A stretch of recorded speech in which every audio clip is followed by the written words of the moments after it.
episode of the High Speed Garage. Thanks to our sponsors, Contrast Printing, Addicted Marine Performance Parts, and Metworks. We've got another guest in here today. Not a guest, but she's a regular. Chelsy's back. We're going to talk a bit of F1. What have you been up to, Chelsy? Busy? Very busy. Working Very hard? busy. That's why I haven't been back. Sorry. Yeah. A little bit going on, but it's been good. It's been good. Welcome to your first episode of the Talk Factory studio. Honestly, what a setup. You guys have been kitted out. It's pretty good, isn't it? I'm also pretty impressed that I've been sat with the orange McLaren mic. While you losers over there with the Alpine and the Kick Sauber. Like, what a colour choice. Thank you. Oh, That's maybe Mercedes, the black. I think black's probably more attuned to Mercedes. Yeah, no, so I'm very, very flash. Don't you happy worry with about that right now, yeah. But yeah, no, it looks great, boys. How exciting. What a good job. We'll start the show off with something a bit shit about RIP to Kyle Busch. I don't really watch too much NASCAR, so I probably couldn't talk too much, but Hayden does. Hayden watches plenty of NASCAR, knows all about him. Yeah, it was pretty sad to hear about it. I was at work just fiddling around somewhere. It's Friday morning. It came up on Facebook from NASCAR. And so while he was at Watkins Glen, would have been 2 weeks before, he'd called for, I think we mentioned it in the show, he called for the doctor to be at the trailer. I think it was the week before. It was at Watkins Glen when it happened. Yeah. And then he went to Dover where they had the All-Stars race and he was racing the Craftsman's truck and he had his win. Yep. And his speech was pretty ominous now, but his speech was, you never know when your last race win is. And that was it. He passed away probably within a couple of days after that. Pretty quick, eh? Pretty sad, man. Have they said what from since? I saw that it was like he wasn't at the race the night before and then they announced it like at the race the next day. Yeah, so they'd already announced. So he was found passed out in the Chevrolet simulator. Like he was actually doing sim time and he was collapsed in there. And then supposedly he'd sort of gotten back up and then moved around and then struggling to breathe. And obviously there was someone there with him, so they'd called 911. And then the family had announced that he wasn't racing for the Coke 600. And then a couple of hours after that, they announced that he'd passed away. So there's talk about it being like a sinus infection turned to sepsis. Yeah. So obviously we're not getting the full story. We're never going to get the full story, but for it to go from him winning a race and then doing sim time and passing out from that. Dying. Yeah, like seemingly healthy and then not some. Like ready to go to race that weekend. Like that was the plan for him to race at the 600. Yeah. I did see a couple of things they saying that they're that busy, like the NASCAR drivers just basically race every weekend. Maybe they're flat one out. or two. But they don't, no one gets checked. Oh, I'm sick, fucking couple of shots in you. Away you go. And it's sort of a thing going, fuck, maybe we should actually look at each other and go, are you actually okay? Yeah. Yeah, well, you'd think there'd be like that many doctors and stuff at tracks and stuff. If you're feeling a bit unwell after a car, you'd go and, there's plenty of doctors around that I think could you'd check find you in out. America you'd just have an event medic there to deal with like catastrophic accidents, but they wouldn't actually have anyone who can help you with anything other than like a broken limb or like, it's just like immediate healthcare. Like, The teams that have their own doctors at each track, for sure. You'd think so, because they'd have all kinds They'd have to. I think you give them more credit than what they back in the day. like, Back in the day, yeah, probably different story.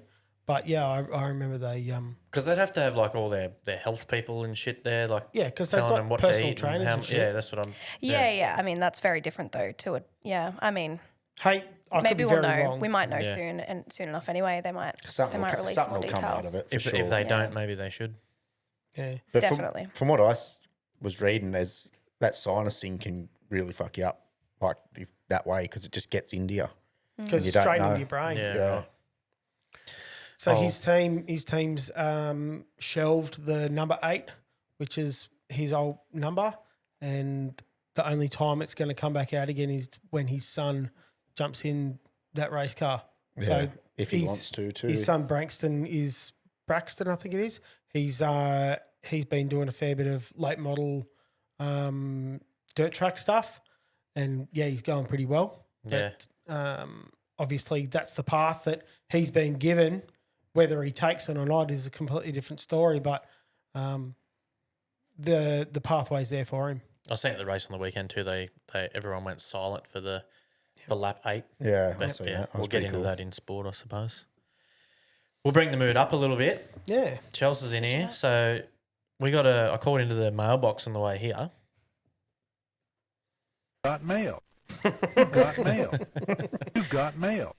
And picked up a package, and Chelsea's gonna open it for us and tell us what's in it. Do you want me to open it right next to the mic? We can do some ASMR like the real influencers do. A little bit of tapping, a little bit of this. You can be a really annoying person. Hi guys, welcome to my channel.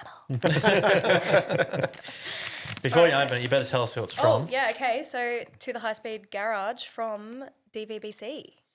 Dargle Valley Boat Club. There you go. I wonder what it will be. I was really keen to open it because it felt kind of cool. And It feels. I thought, nah, I it bet could not. be anything. Like it. Yeah. Well, we've got thoughts. Chelsea's going We to tell don't us know. what it's going to be. Right, let's get it away from there.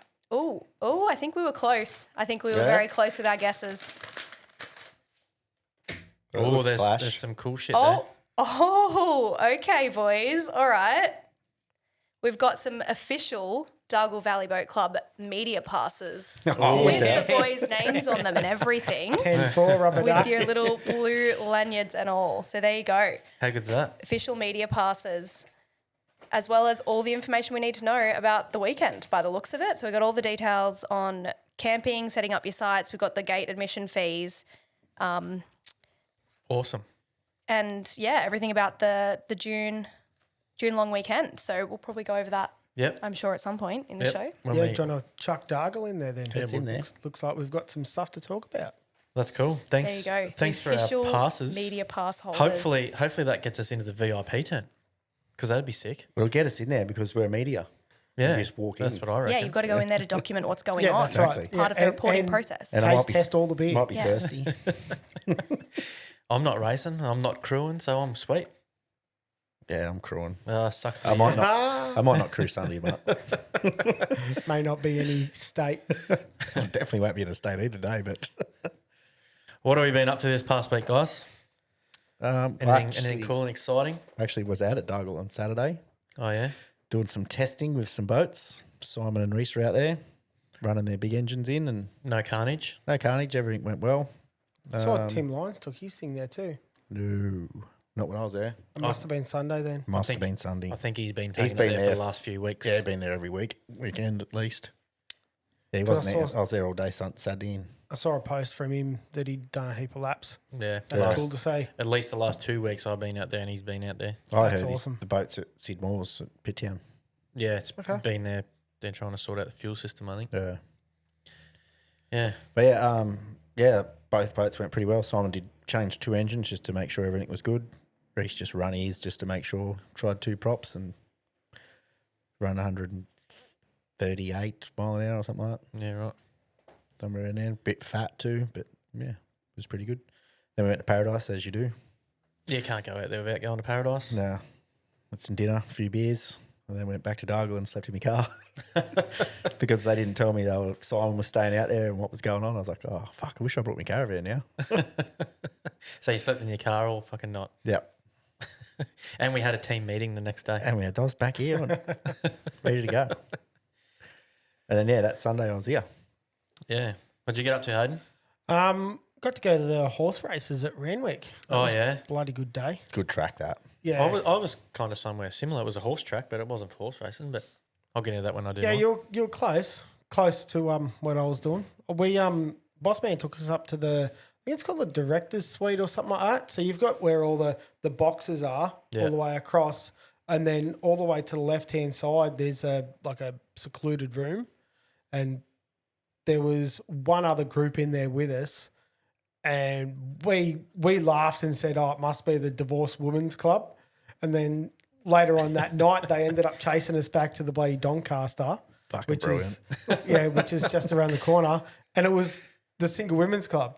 Oh, was it wasn't- really? Yeah, it was literally called the Single Women's Club, and so a few of the boys there, a couple of the employees that were there, really, really tall Irish boys, and they were single. Oh, yeah. They were the talk of the town. No, they would have cleaned up. They would have struggled to walk through the friggin' door. They were that tall, and you don't normally see a tall Irishman, so they stood out like dog's balls.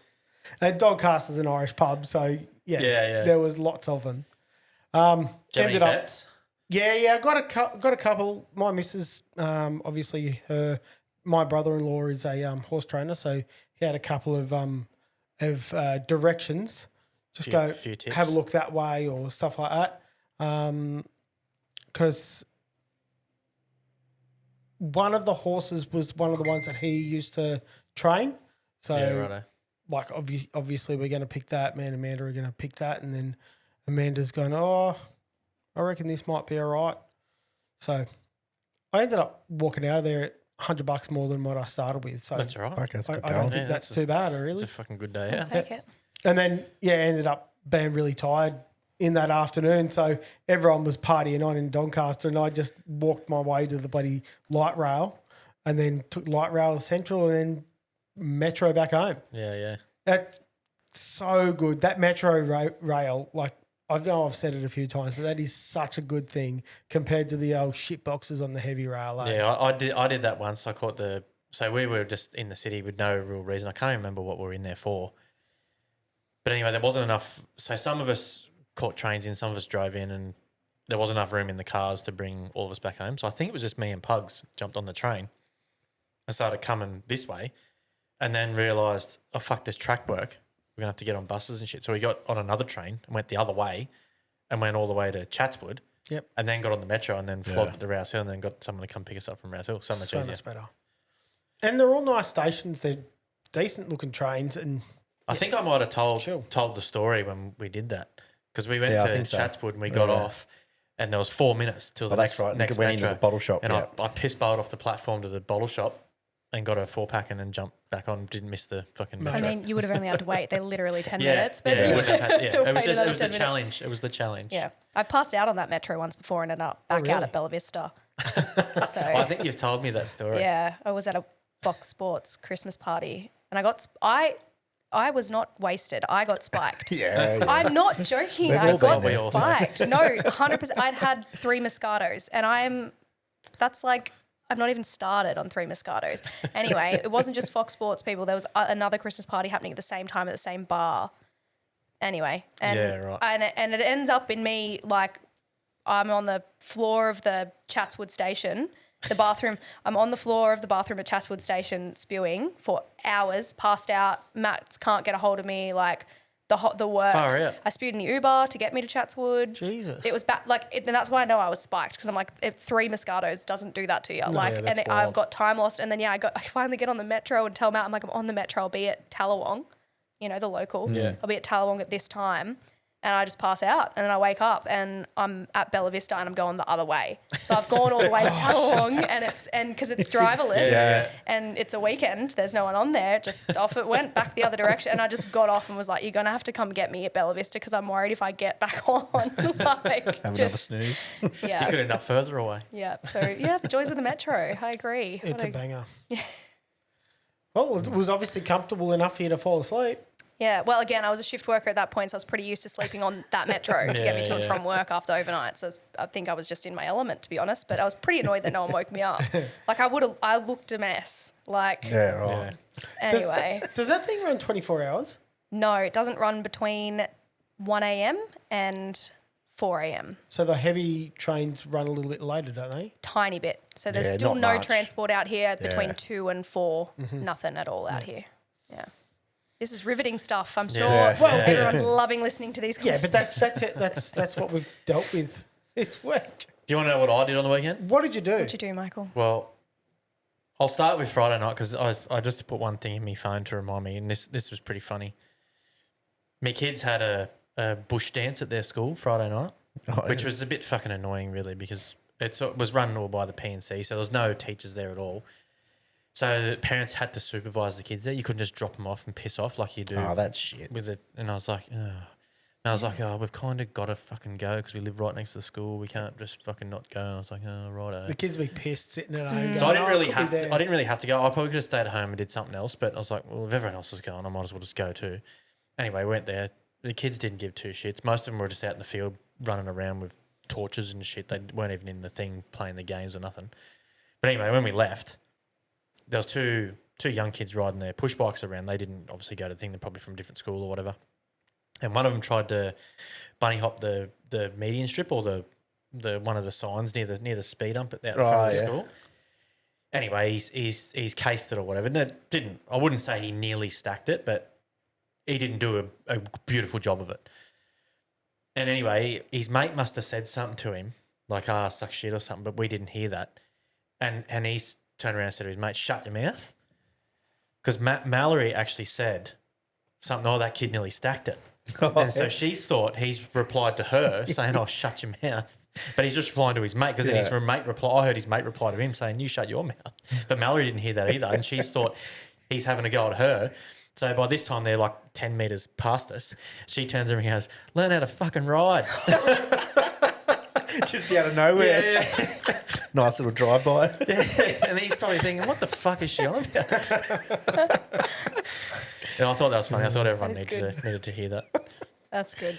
But then, on Saturday, like I mentioned last week, I went to the Hot Rod and Custom Expo in at Rose Hill Racecourse. It was pretty good show. I really only went in there to try and find that paint, but obviously you're making the effort to go in there. You go around and have a look at all the cars and plenty of nice bikes in there too. And the push bikes, nice. There's a full section of like full old chromies. Yeah, nice. Yeah, all done up and everything. You know what there was heaps of? There was heaps of like little kids, like, under a year old, that had like their own little push cart things that the parents had like little things on to steer them, and they're full airbrushed up, painted little fiberglass shells that they sit in with the wheels. Like your little old school pedal cars like that, but they're not pedal. They just got a handle out the back, and the handles have got like steering arms going to the front so you could steer them and it steers the wheels. And there was heaps of them going around. I said to Mel, surely not everyone makes them. They've got to be for hire here somewhere. And we couldn't find anywhere where they were for hire. But I reckon they're probably just hot rod enthusiasts and just made their own. And just, if they've got a few cars and that, they would have started making them. Yeah. Anyway, got there, got off the light rail and started walking up the hill. First car I run into, have a guess. You wouldn't know him, Hayden. Oh, one of Webby's. Yeah, Webby's cars. First one I ran into, Webby's speed shop right there. It was right past the boats. I walked. Boats was the first thing I seen. Yep. And then straight on the other side of the boats is Webby's car. Yeah, right. I was like, I kind of just thought that thing would be here. That thing's had fucking more paint jobs than I fucking have hot dinners. Yeah, Bowen was telling me that the other. Yeah, where we last must have been Yarra. Anyway, that was there. I seen him wandering around. Told him what I was looking for, and it was like, I don't know, 9 o'clock or something. He's already got a beer because you can just have beers and walk through there. That's mad. And all the cars were actually like inside. Oh, you'd expect that, I suppose. Like inside, not just undercover.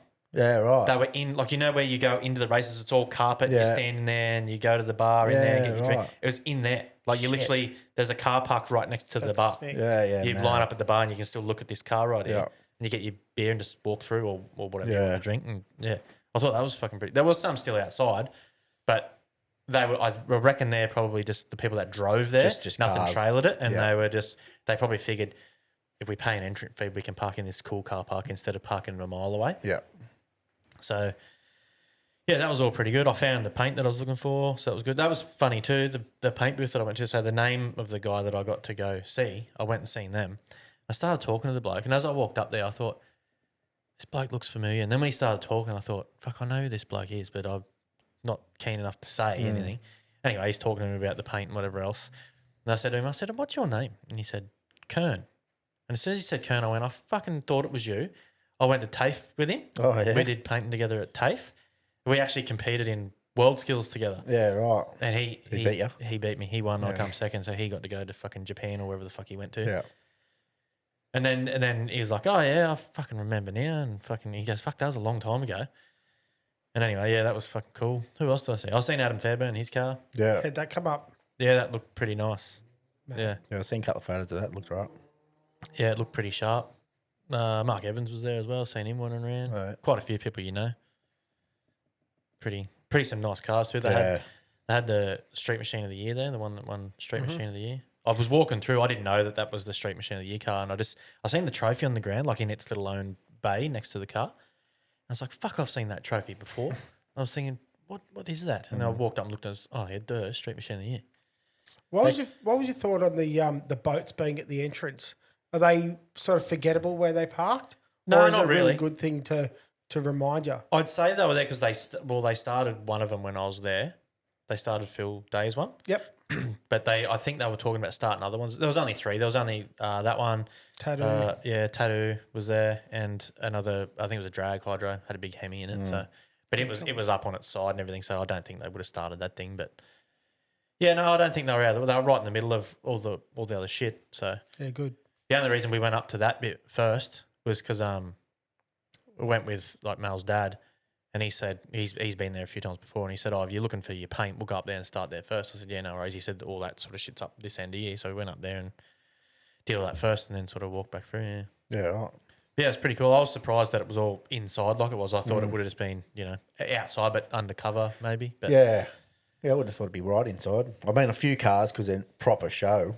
I think all these ones that were inside were like full Proper show. shows. They're all jacked up on shit and fucking Mirrors under them and everything. mirrors, carpet. Yeah. Some of them sitting up on timber logs or Yeah, fucking their right. own little stand. Some of them take the wheels off and they've got like their own little stand that bolts to the hub. Oh, yeah. So you jack it up, take the wheel off, put this Yeah. stand on so it bolts to the hub so you can see full underneath and everything. There's a couple of cars, you look at them and you're looking at like in the engine bay and you're going, oh yeah, I can tell it's turboed because the exhaust is pointing forward, but fucking could not find them. Yeah? Look on the floor in the mirror, and here's 2 big turbos hanging out the fucking bottom. Yeah, right. Right in the air ducts. The lower, Yeah, the lower. right. It was almost under the fucking bar. Fucking hell. Yeah, Wow. yeah, it's mad. pretty cool seeing all the cool stuff that some people do. All the I'd say most of them are probably like legit hot rods. There was probably a few customs, but not too many were custom. They were sort of more just genuine, Proper hot roddies. yeah, done up. Driving around Yeah, sort of yeah, thing. Yeah. yeah. Yeah, that was entertaining. Then that was me weekend. Come here Sunday and team meeting and Smack. We Yeah. were here for a lot longer than we should have been. When you left Hayden, I think we're still here for another 3 hours. Yeah, copy. What time we leave? It was about 5ish, About I think. 5 or something yeah. like that. Yeah, righto. Team meeting code for like just getting on the beers and hanging out. We organised heap of stuff and then we did an interview. Yeah, So some work was done, yeah. A little bit. a little bit. Not It was done till probably about 2-ish, 2:30. Okay, we'll pay it. Yeah, No, I think we'll finish just before 3. You had to pick me up. What was that? 3 o'clock? yeah. It might have been Oh, that it might late. have been Yeah, that yeah, Yeah, we'll still. It's 5 when we rolled out of here. yeah. Anyway, what have you been up to, Chelsea? You want to tell us about your week? What you've been up to, or since last time you was on? or- Last 4 months, I guess. Yeah. So haven't been on How since. much time we got? Yeah, I know, right? Haven't been on since the start of before the Oz GP. I was here the week before I'd left. I was flying out a few days before. I did not end up watching the race, and thank fuck for that. Because And you didn't stay there either. No, yeah, didn't stay, didn't watch the race. So I just went down. I did my run on the track, which I am very pleased to update you that I did not have to get picked up by the safety car. Thank goodness. No, I completed that in 33 minutes, 5.4 Ks. So That's a pretty good time. yeah, scraped 10 minutes off my practice time. So I was pretty happy with that. So happy that I've signed up to do the City to Surf. So right. Hell yeah. I've not run since then though. And I probably won't. I'll probably do one practice for the City to Surf and someone will pick me up via ambulance on Heartbreak Hill by then, I'm sure. But that's all right. Was it a good experience though, running around the track? Oh, it was seriously fucking awesome. Yeah, like I think there was 1,200 people total that got access to it. Yeah. And it was amazing. Like we're there in the dark because it's Yeah, before it all yeah, opens. It's yeah. like still dark. So I actually had my AI glasses on, about to take them off because I couldn't Oh, yeah. see the track. Yeah, I right. couldn't see what was ahead of me. And yeah, it was awesome. It really was. Yeah, that's good. Yeah, just like seeing it from that perspective. Like I've been on the track before because I've done the track invasion. I was one of the people who jumped on the track that got us all banned that year. But that was not my fault. I had grown-ass men pushing me on the track that year. I've got footage of it, okay? someone else's But I fault. was literally one of the first to jump over the barricade and over the things. But again, not my fault. So it was really awesome. It was really great, really cool experience, but fucking so glad I did not stay. and watch Oscar Piastri put it in the wall before in the formation lap. Like Yeah, I that would was have, bad. I like when that happened, we were at home, we'd had a cheese platter out, we had our mates over, like, because the first time we'd been home in a long time for an AusGP. Did you flip it?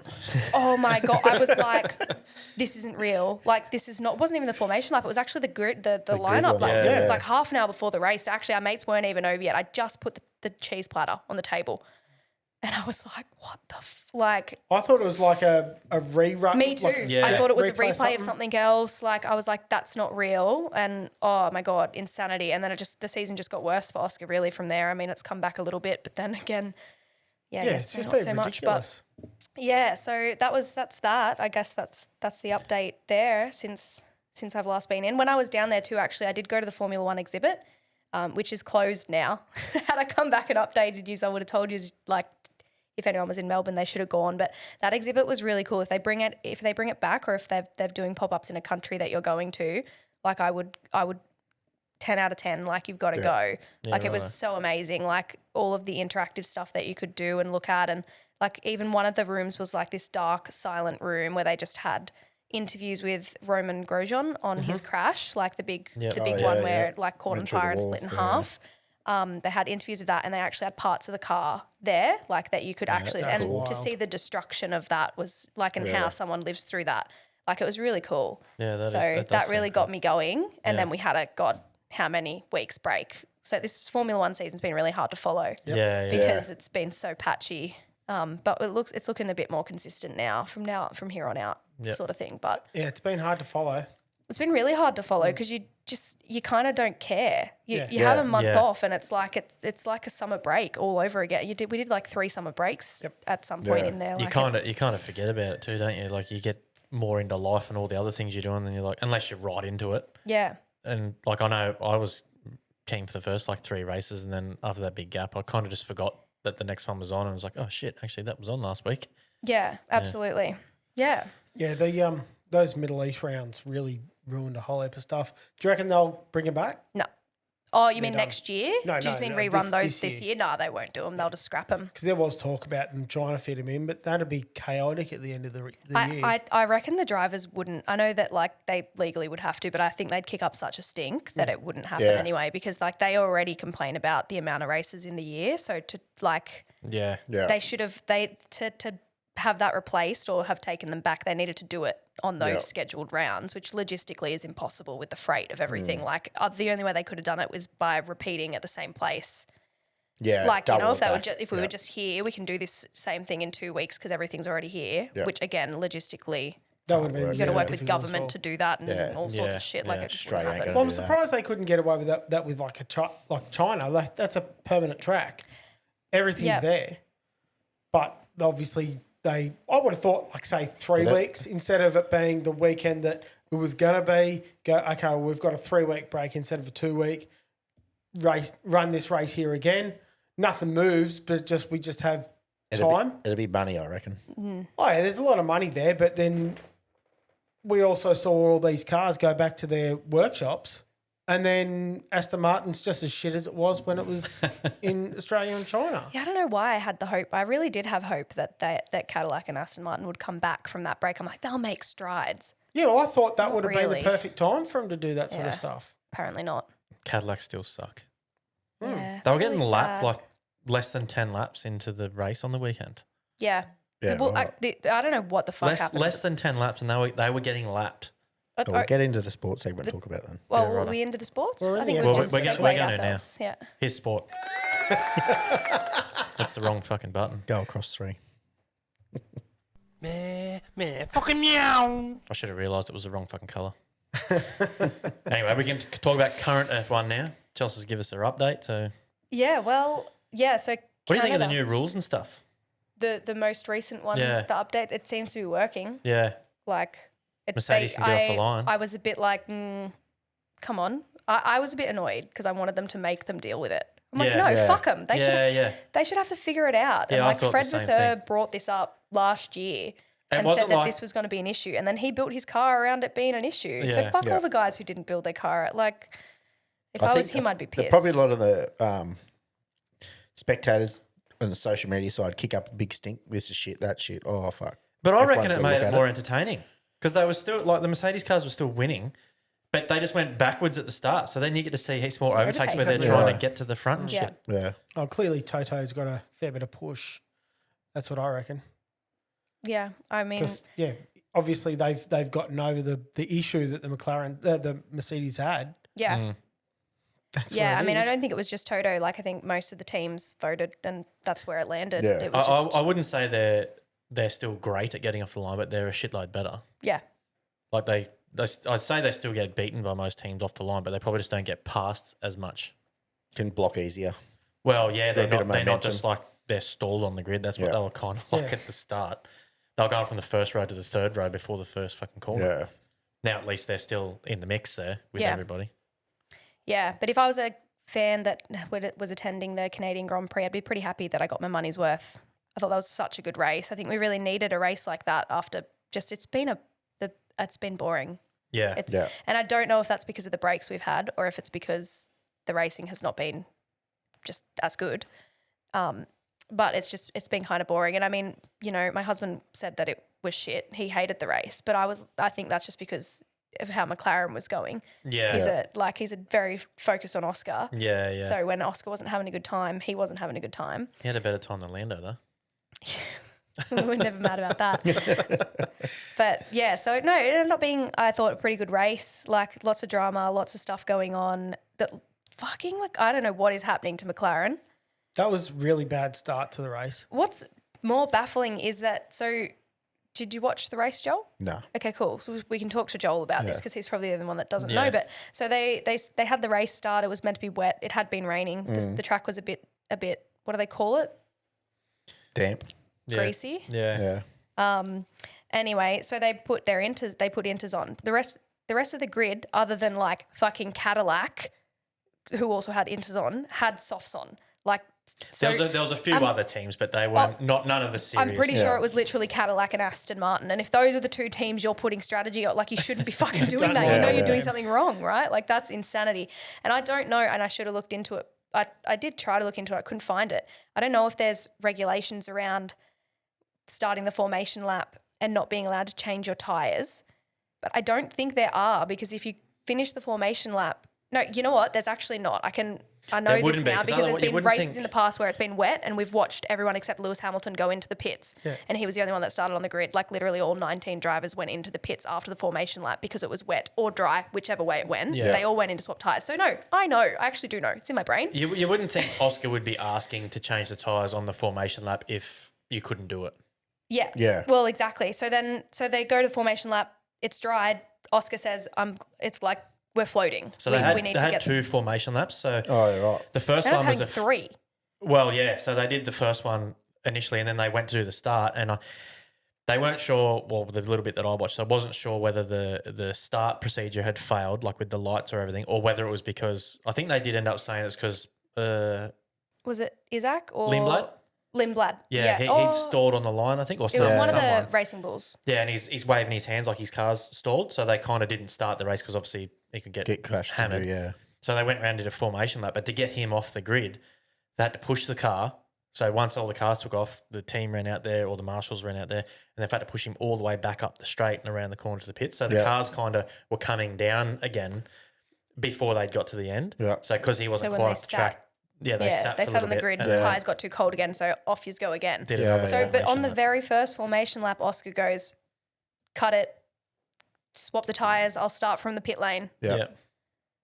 And they don't. And you're like, okay, that's a rough call. Like first lap, you know, like it's high Yeah, pressure. let's see. They had another 2 formation lap. They had Yeah. another 3.5 minutes Yeah.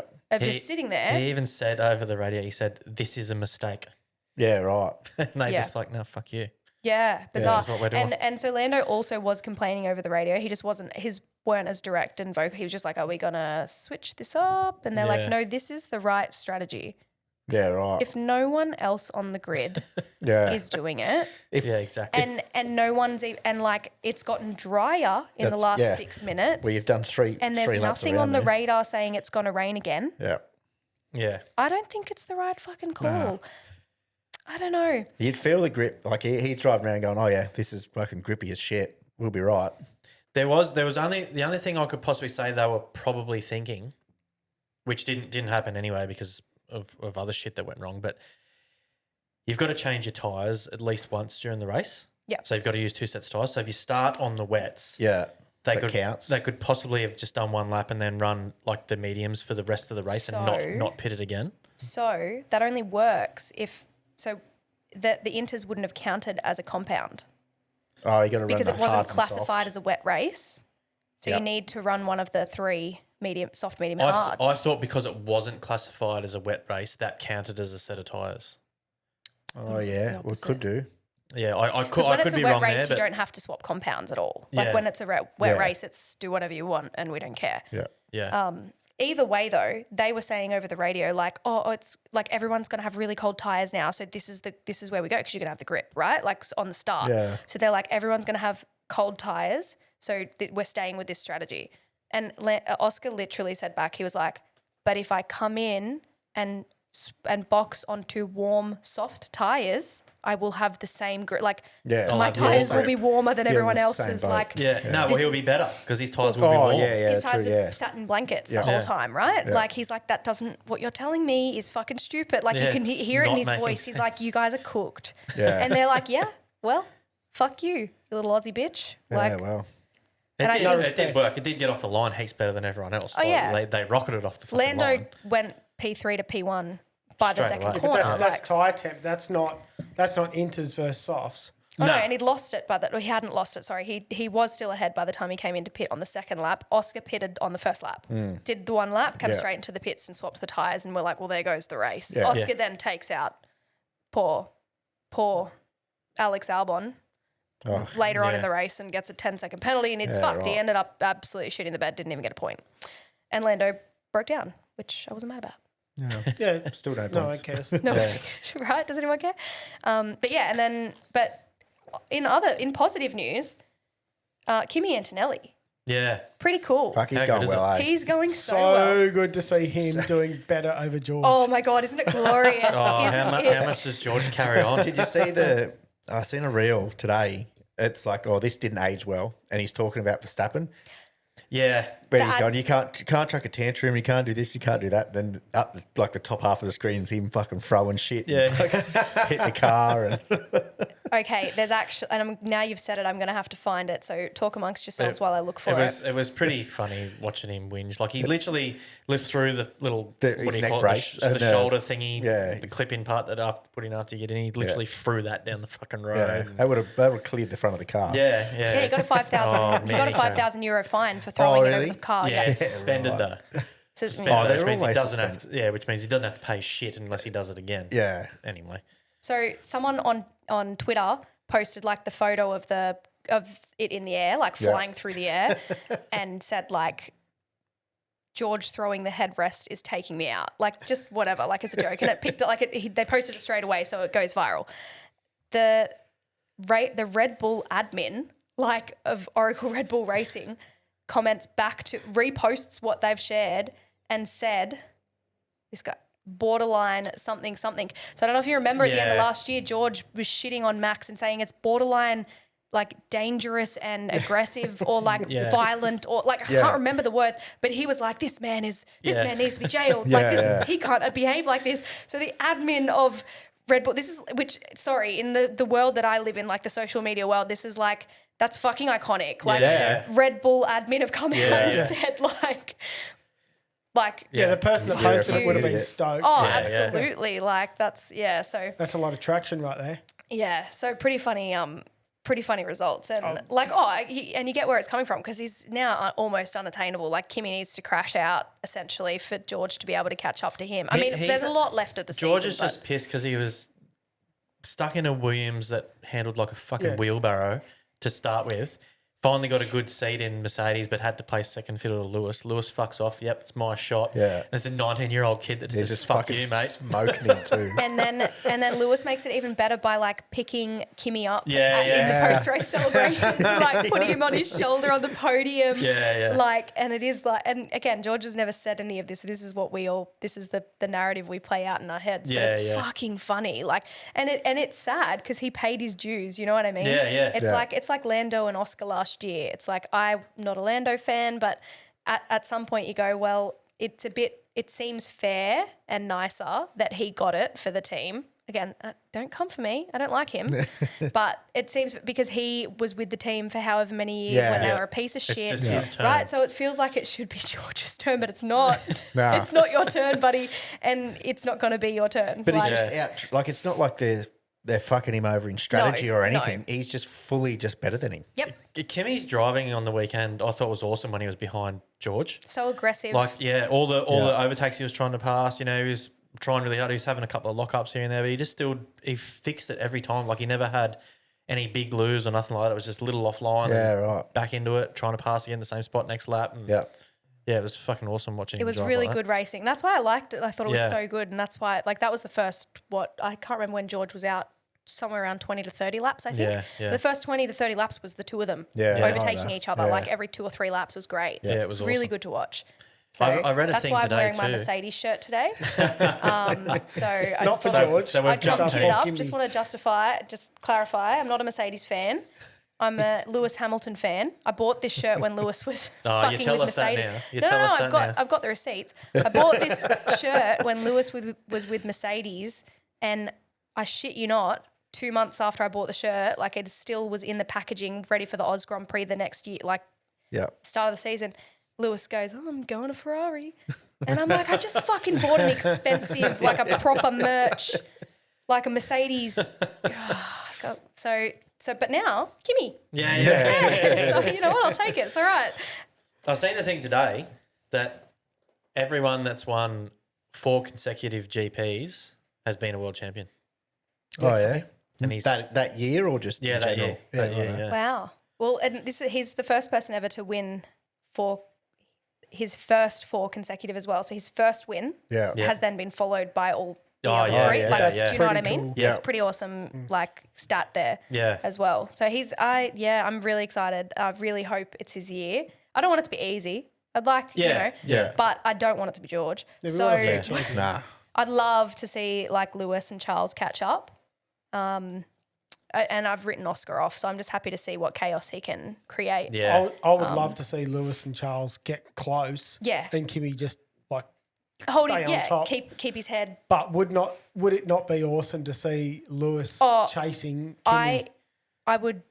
I would sacrifice Kimi Antonelli, as in I would quite literally sacrifice his life if it meant if that was if it was between him and Lewis and it was genuinely on, because I can't live through 2021 again. I can't do it. So if it's looking like that, check in with me, because I'm probably not okay. But I mean, it's probably not going to look like that. But I'd like to see Oscar do Verstappen 2025 comeback. a comeback, that'd be amazing. And even if he just misses out at the end and Antonelli wins, okay, that was cool. whatever. But he had a good go. I mean, other than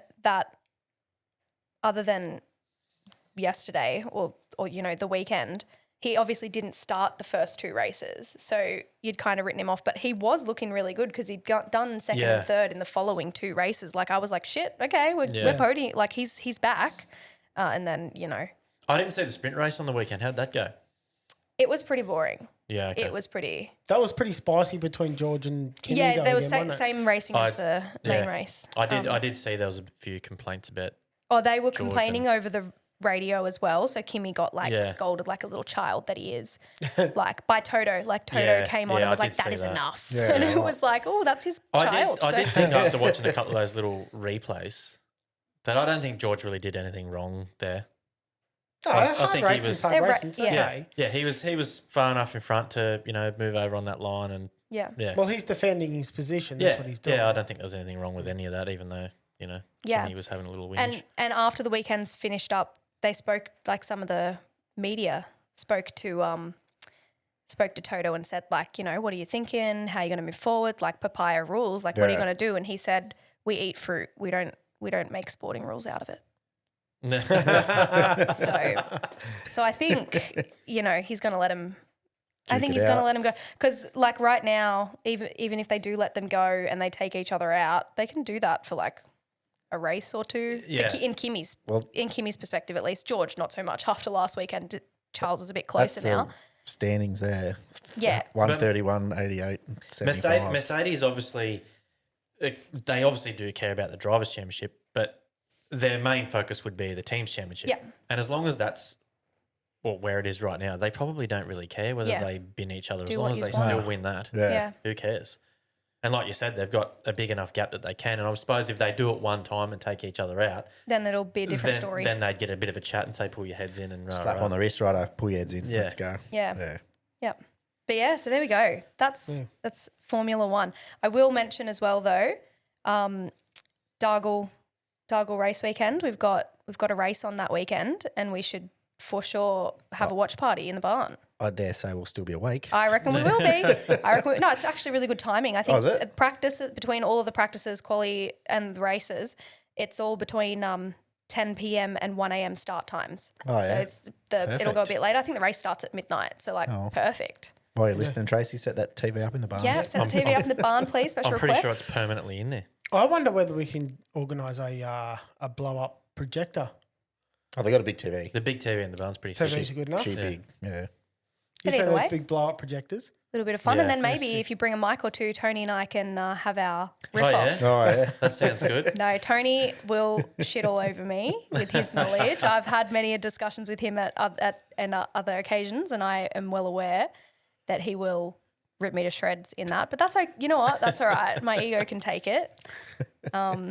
Yeah, I'll study. Give me some pre guidance. And Yeah, you then I'll got, be you right. got, what have you got? Week and a half? Week and a half. I'll be right. I'll figure it out. Not that long. No, so that'll be but yeah, we'll all be there. So I reckon we may as well watch it while we're there when the racing on the water's done.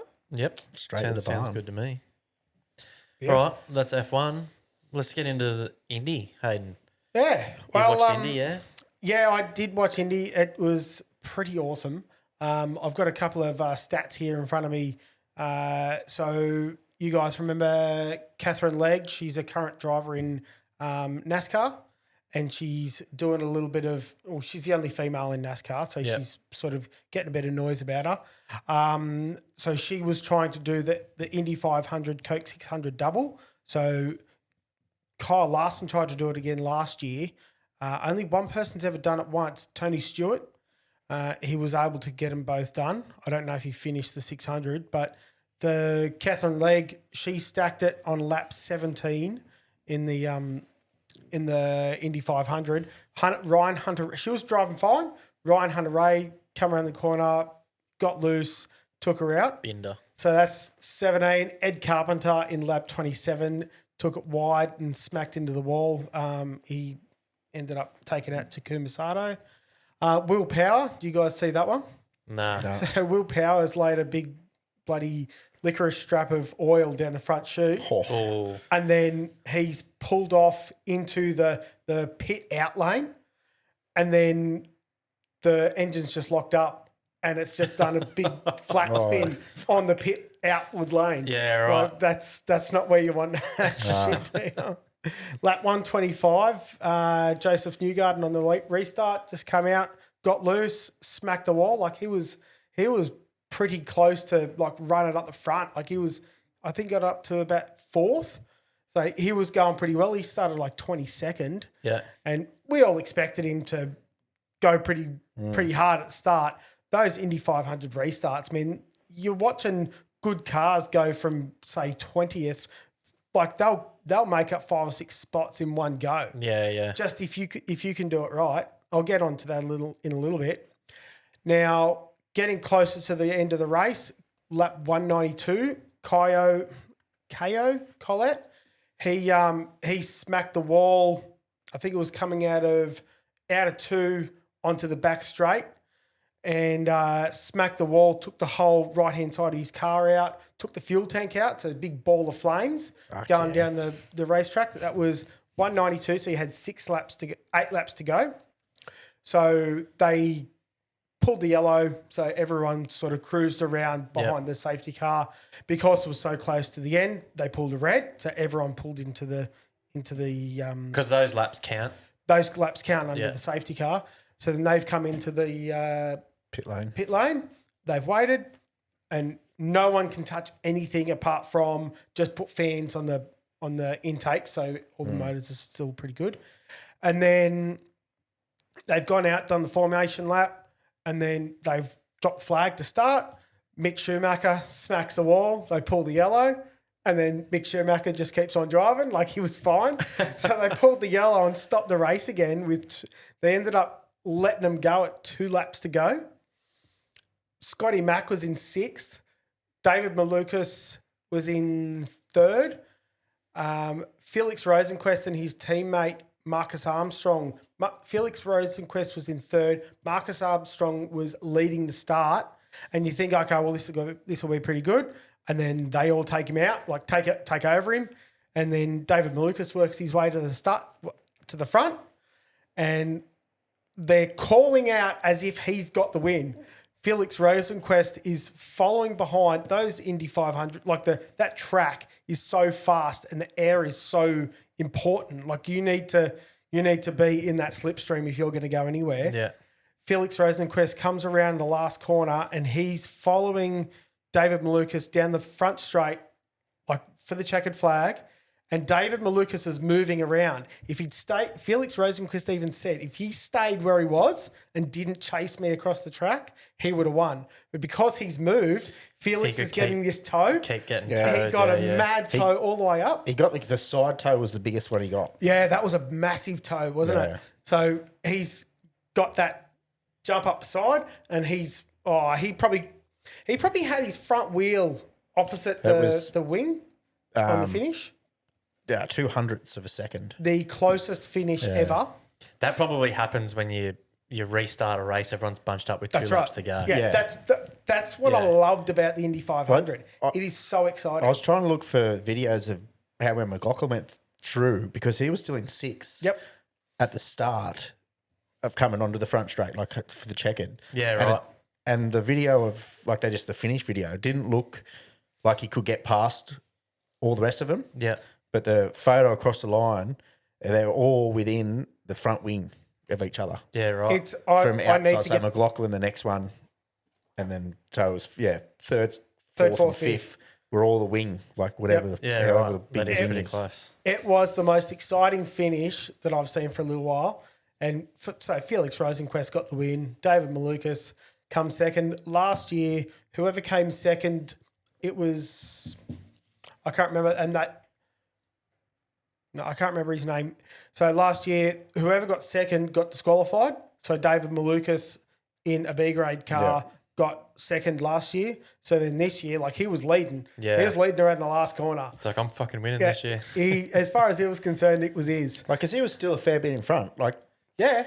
there was still like a couple of car lengths. Yeah. He had to pull up in the last fucking 100 metres. It was awesome. I really enjoyed. So if anyone wants to just go and have a look at I think in the pit crew page. Oh, there's heaps. There was so much today and yesterday. There's a fair bit of IndyCar bits there. I didn't even look if they were doubles up because it was just that much coming through. I was like, you can all have it. So the Will Buxton doing the call. It's as much as I miss Lee Diffie, who's an Aussie supercar caller. Will Buxton is pretty exciting watching these F1 the IndyCar races. So it's I okay. just can't take him seriously. I know. When it rains, the track is wet. It's that he sounds like. That's what he sounds like His when he descriptions talks. are ridiculous. It's good, right? It's how you get new fans into sports by having people talk to you like that. But he's like, this is a tough decision for these people because they have to decide. And it's like, what? That's actually what he does. That's how he talks. Just like trying to fill a report up. Yeah. Yes, that's how he talks. It's like when you're at school and you've got to have a 200-word report and you're just like, and if sometimes, just adding words in discourse.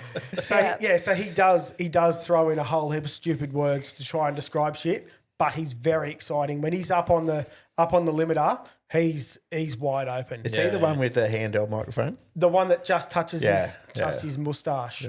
Yeah. So Scotty McLaughlin didn't stack it. He got third. He very, very close to having sixth or fifth. But he made it, which was awesome. Yeah. NASCAR, that was another bit of a crash fest. 52.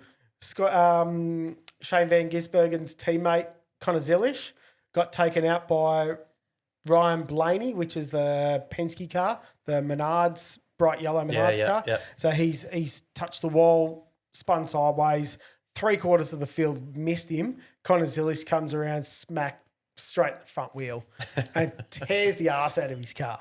So he was buggered. Lap 90, Chase Elliott smacked into the wall. 3-1-8, Ross Chastain, which is Shane Van Gisbergen's teammate. Yep. Other teammate. Yep. Who also won the Coke 600 last year. So he smacked the wall after contact with Ricky Stenhouse Jr. Now, after that restart, there was a bit of racing. Shane was third out of that restart. He made his way to the front, worked his way to the front. No accidents, no bullshit. He was in front by lap 30 through to like 36, 38. He was out front. Like, Yeah, right. Legitimate. So it wasn't like it was he'd stayed out late or anything like that. Like he was actually there, raced his way there. which means he's getting his head around this shit. Yeah. It's going to take still more time. Commentators even said that he was racing like he was supposed to be there.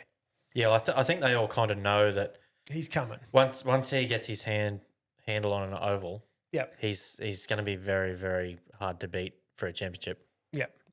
Yeah, and then Ryan Preece, Josh Briscoe, Chase Busher, and Chris Busher and Josh Berry all smacked the wall in pretty big pile up.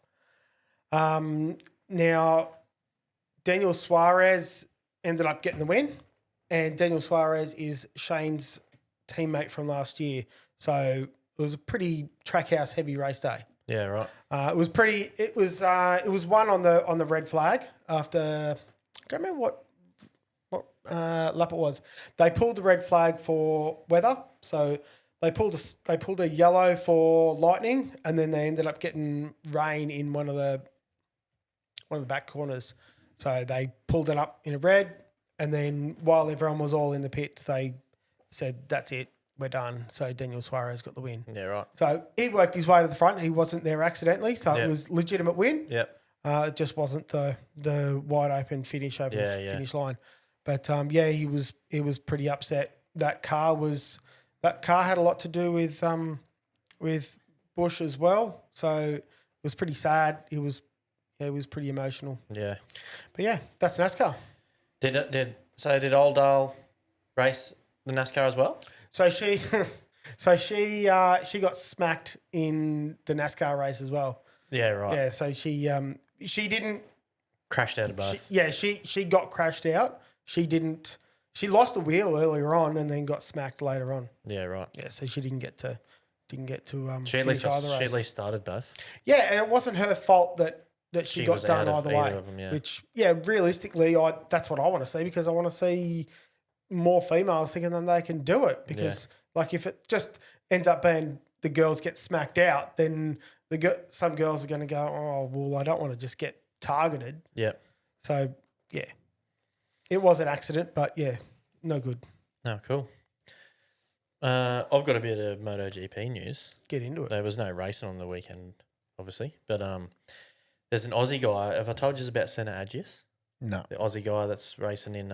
We have spoken Oh about it. yeah, Yeah, a while he's ago. from Yeah. Campbelltown Yep, way. Yep. He's been racing in Moto too, and it looks like he might get a MotoGP ride next year. Oh yeah, nice. He's been linked to quite a few teams, but it's looking like he might jump on a KTM, which probably isn't all that great, but Yeah. It's a start. it's a seat in MotoGP. Yeah. He was looking at going to Trackhouse, but I think the KTM rider Bastianini is probably going to go to Trackhouse because KTM had a clause in the contract where they could exercise the clause and he would stay with KTM, and they haven't done that.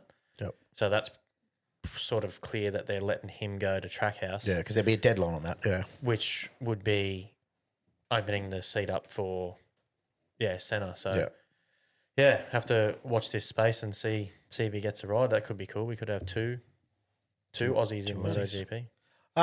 Little bit on supercars as well. Won't take too long on this one. He didn't actually watch much of it because I was pretty callous everywhere. I completely forgot about what was on. So Andre Heimgartner got his first win in a Toyota. Oh, yeah. Well, that also means BJR got their first win in a Toyota. Saturday was a pretty Toyota heavy race because Chaz Mostert got the win in the second race.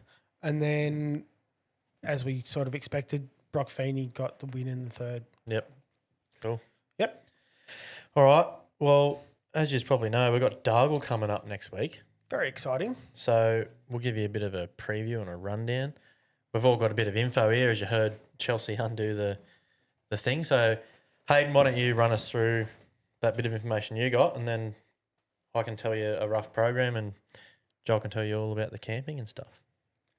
Rightio. So it's the final round of the AFPGP. So surely the lunch shop's going to be pretty busy at that time when they're on.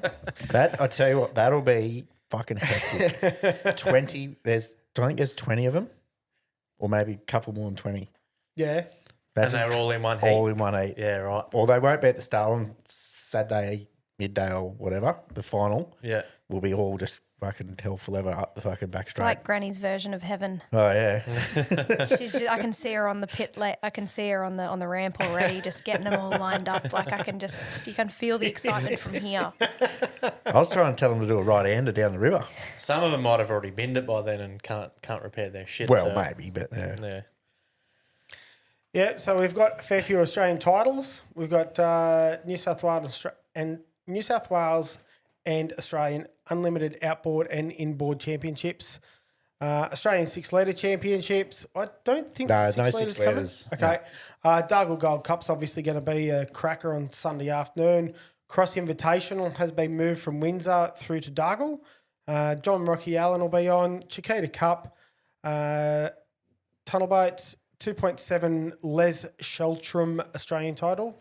Are the F4s coming there, Joel? no F4s. No F4s. Are the 550s are always going to be there. Yeah. Formula Futures are always there. And practice qualifying for the tunnel boats and practice for all classes on Friday.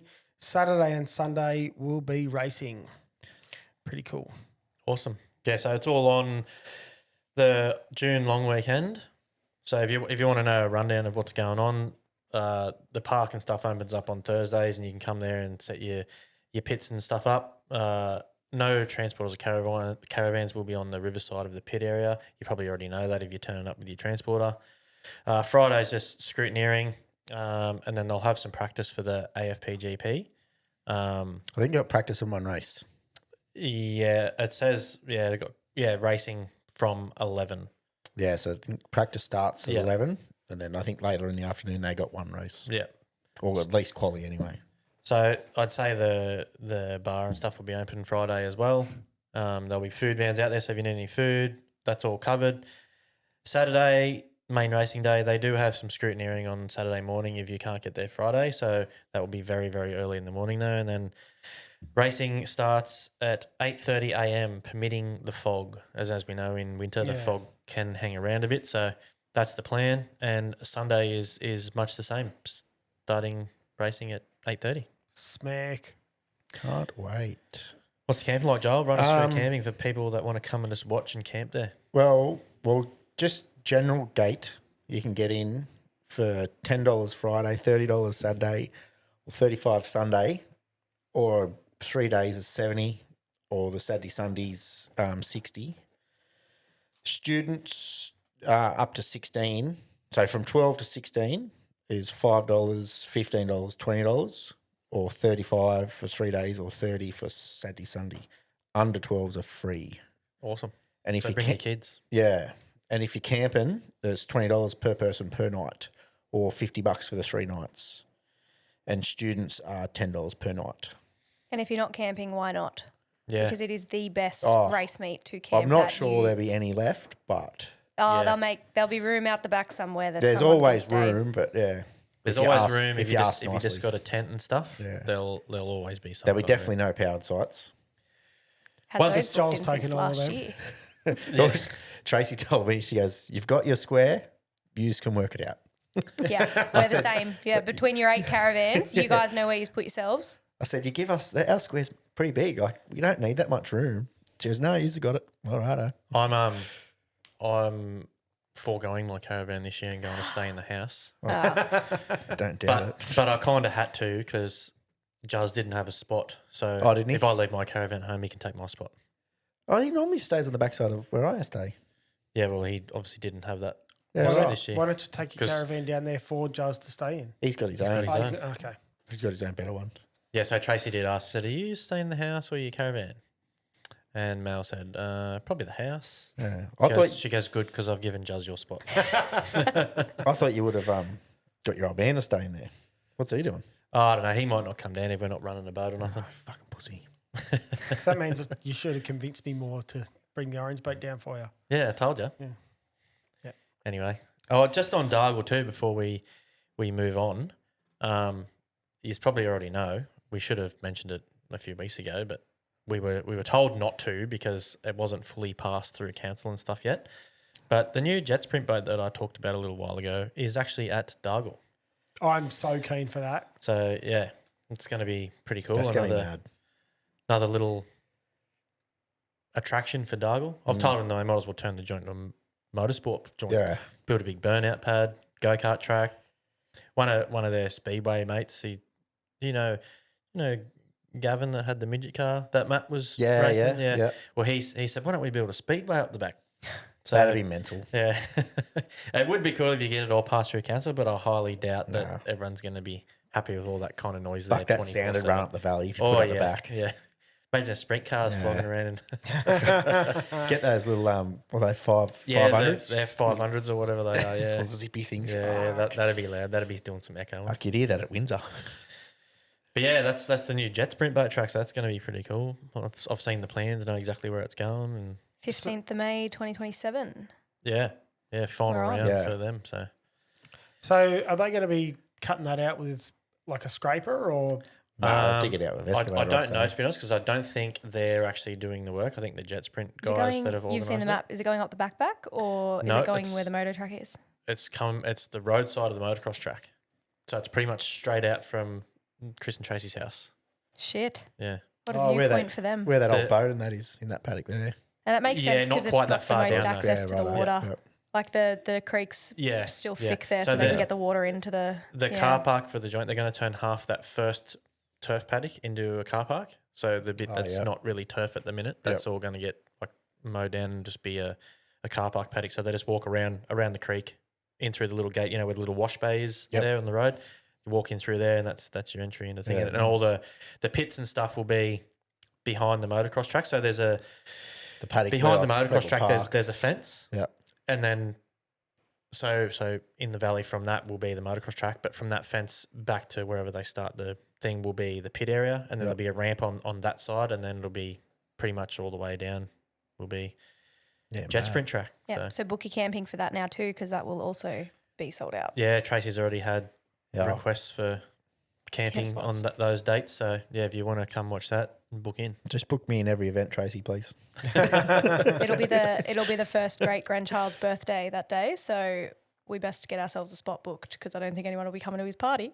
I think we've got That will be the party. I think we've got a perfect spot booked on that deck of the new house. Oh, yeah. Yeah, I think I'll be joining you there.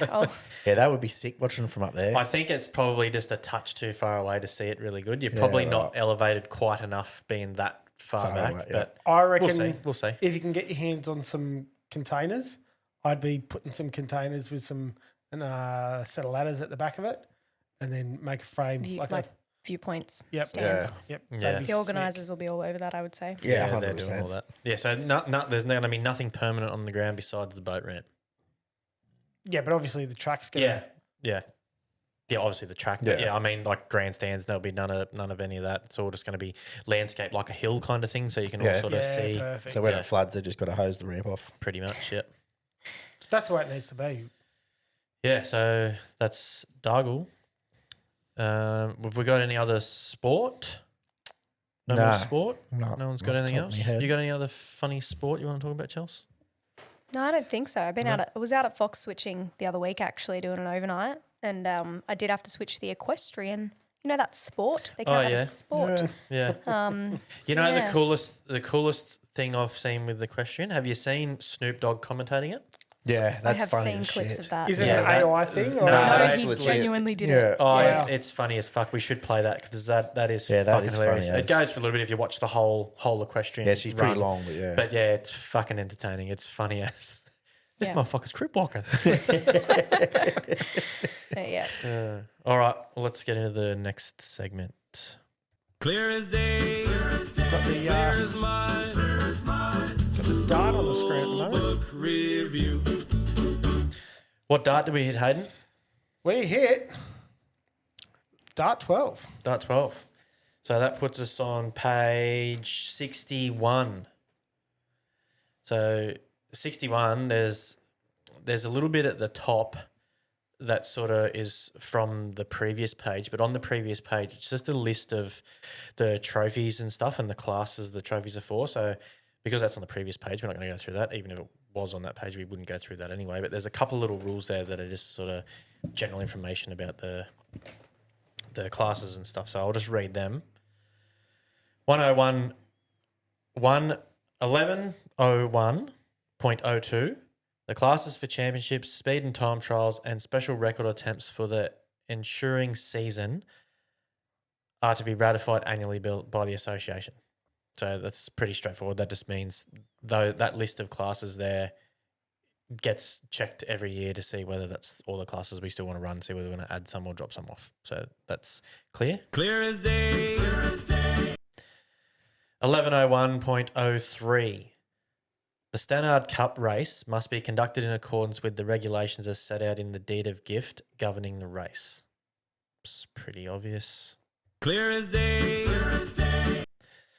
The 1101.04, the Riverside Trophy race must be conducted in accordance with the regulations set out by the deed of gift. That's pretty straightforward too.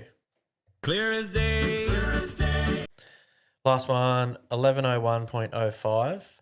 Drivers and boats stepping up from their own class into a larger capacity class must meet the minimum requirements, the ECT, hulls, ages, all that kind of stuff, for the class being entered.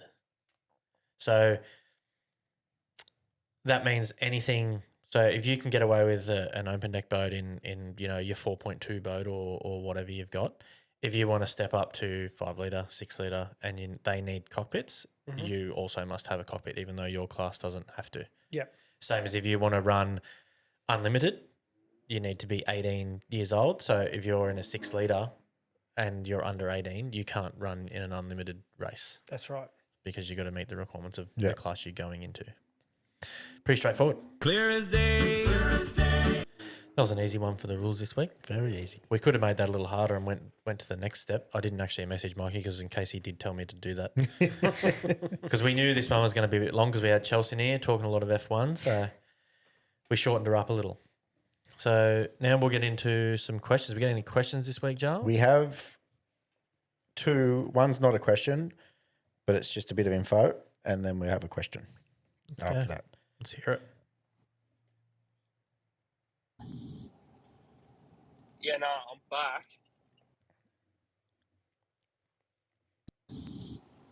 Fellas, how you going? It's your not so newly self-appointed delegate of the TAP, BC. Words are hard, Curtis. Hayden. Turns out letters are too. Yeah, delegate to the Hospeed Garage podcast. Fellas, the NDC, it's happening. It's coming to Taree. How good? Told Hayden I'd give you the update, and this is the update. Sanctions come through, paperwork's been signed, it's happening. Big things happening for Taree. I'm keen to see what boats turn up, don't you? Yeah. I'll be back. Here it comes. I wonder if that's his redheaded stepchild. It could be. Yeah, no, I'm back. I tell you what, fellas, I'm running out of luck. That was the second kamikaze kangaroo that's run into the side of my car. Didn't hit it, it just ran into the side of my car. You heard it It's too. 7 o'clock, and I still have at least 150 Ks left to go on the Golden Fuck Highway me. heading west. Unlucky. So, yeah, good. Anyway, as I was saying, I was going to ring in with an update. It's happening. I'm, like I said, I'm keen. Big things coming. It's a good thing for the club. It's been a long time in the making that the NDC's coming to Taree. It's just finally got across the line. Everyone in the club's been ripped tear bust trying to make it happen, which is unreal. Everyone's doing their part in such a short time. So keep an eye on the socials for everything that's coming. So hopefully we can turn on some cool stuff and get some good racing happening, get a good program together and make it work. So for your information, Mr. Newton, the track length will be the same, long, 6,000 metres to be precise. So bring some tall gears. Don't have any. Yeah. Anyway, that'll do me for now. I'll try and keep you updated with more as it comes through. You'll probably see more of it from the NDC as they release it. But it's happening. So we will see you in Taree. Bullets. Hooroo. I reckon it's actually going to be pretty cool. Like, I think it's going to be a really good course because it's quite wide. Like Windsor's a fair bit narrower than Taree is. Yeah. And Windsor usually puts on some fairly good racing. And obviously we've all seen race boats at Taree before, but not the ones that are coming because a lot of them don't come to Taree. Yeah. So I reckon it's going to be a cracking weekend. Yeah, I'm pretty keen. I'm busting my ass to try and get there. I won't make Dargle in the next week, but I'm hoping I can still make Taree.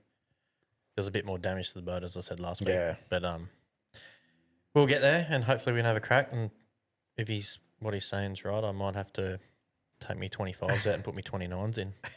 If we need taller gears. I also thought that he'd smacked a horsefly or something on his leg because he sounded like he smacked his leg something. really hard. Don't you? That's why I thought it was his red-headed stepchild. Get behind. Thanks, Curtis. That was very funny. That entertained us for a bit. Thank you. All right, we've got one from a listener that has never sent in before, Cool. but it's in relation to just getting a stab back from what Michael gave him a couple episodes ago. Hey boys, it's Josh, the crazy soccer parent here. Cut the tape. Cut Cut the tape. Sorry, Joshua Baxter, the crazy soccer parent. This is your brother-in-law. Apparently so. This is in my domain. So our kids play soccer together, actually. Little fun story from the other week. So Josh every now and then gets roped into reffing the kids game. We're talking about a pack of 6-year-olds on a mini field where no score is taken, and they all think they're messy, like they're running around, they're slide tackling each other, they're doing all kinds of shit. Anyway, so Josh is on the field and the tension has been running high because I've got a game going on behind me with my older kid and a game in front of me with the kids are both playing at the same time. And so we've already gotten in a fight, my family, with the other team across from the older son's kid, older son's game. So there was a bit of drama going on there already. So tensions were running high. So Ash, Josh's wife, my sister, was getting a bit like, God, keep it down. Like, you're being a bit ridiculous. It's just soccer. Yeah, whatever. Anyway, and the next thing you know, the entire field, all 8 games happening across the soccer fields at this place. Here, Ashley and Joshua having a domestic in the middle. Because Joshua's on the field reffing the kids and Ashley's on the sideline. She's also a marshal, so she's sitting there with her fluoro vest on, so everybody's looking at her. And Josh has called, blown the whistle because a kid has, I don't know if they handballed it or they did something naughty, basically, and it's basically should be a penalty. Yeah. Josh is not going to award a penalty because they're 6 years old, so he's like, but I'll just blow the whistle, tell you all to stop, we're going to start again, we're going to do it again. Anyway, but Ash must be G'd up because of whatever else is going on. And Ash yells at him across the soccer field. That's not, hang on, Joshua, they're 6 years old. They don't have penalties.